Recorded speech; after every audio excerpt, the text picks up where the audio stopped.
Welcome back to Becoming the Strategy, a space where we explore leadership, identity, inner authority, and what it truly means to stop waiting for opportunity and start becoming it. I'm your host, MoriamAdekunle, and today we are continuing a conversation that may have stirred something deeply uncomfortable for many listeners after episode 3. Because once you realize that capability alone is not enough, you begin to confront a much harder question. If hard work alone does not guarantee movement, then what have I been waiting for?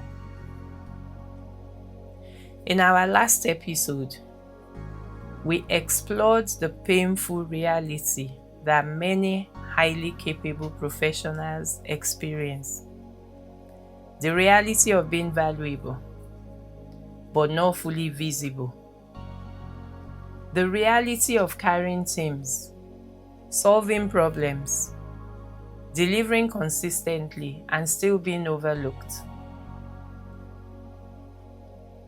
And for some listeners, I know that episode may have felt confronting because sometimes awareness creates discomfort before it creates freedom. Sometimes the moment we finally see the pattern is also the moment we realize how long we have lived inside it. And today, I want to go one level deeper. Because behind strategic invisibility, there's often another hidden pattern, a quieter pattern, a more emotional one, the habit of waiting to be chosen. Now, let's look at the silent waiting pattern.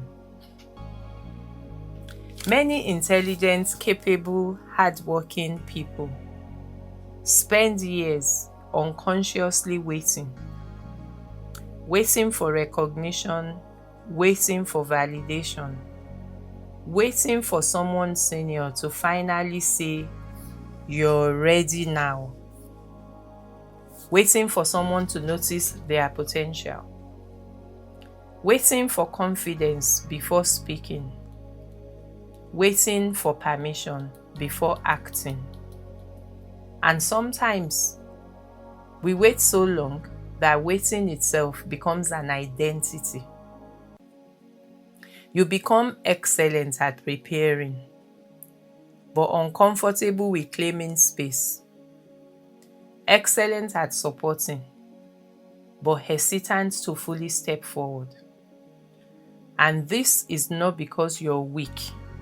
It is often because you were conditioned to believe, if I'm good enough, eventually someone will choose me. But leadership requires something different. Leadership requires movement before certainty. Now let's explore the concept of promotion psychology. One of the hardest truths in professional life is this: promotions are not always based purely on competence. They are often influenced by perception, confidence, visibility, timing, relationships, and strategic positioning.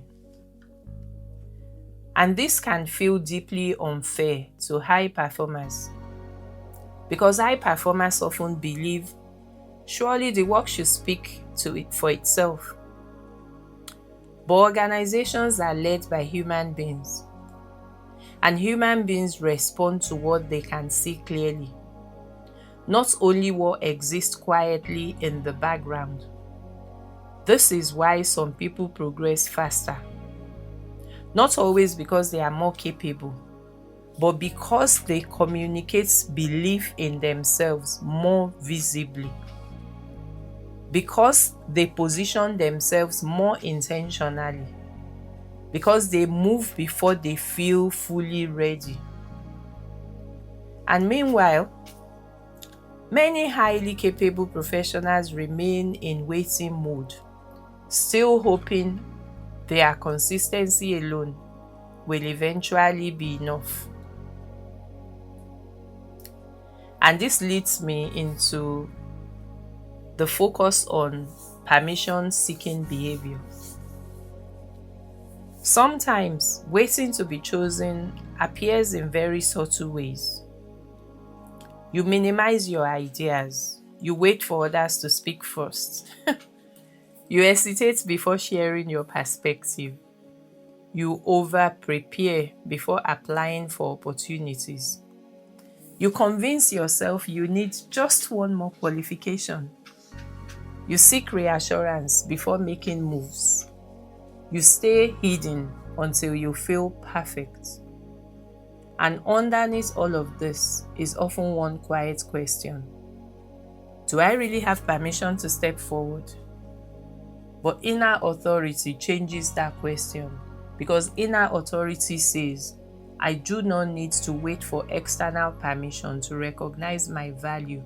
That shift is powerful and difficult, especially for people who were rewarded for being responsible, agreeable, humble, dependable, and quietly excellent.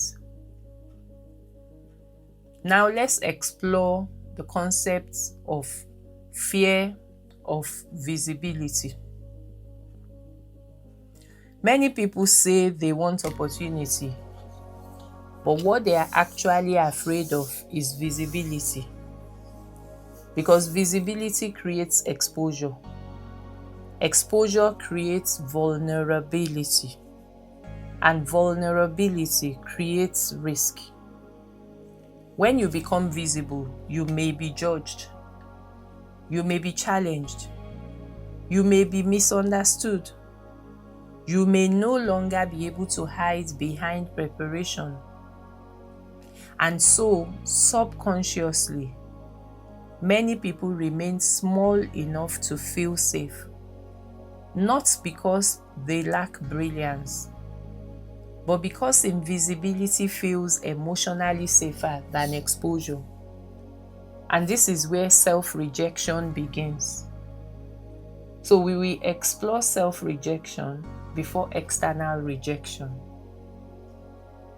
One of the most painful things professionals do is reject themselves before the world ever does.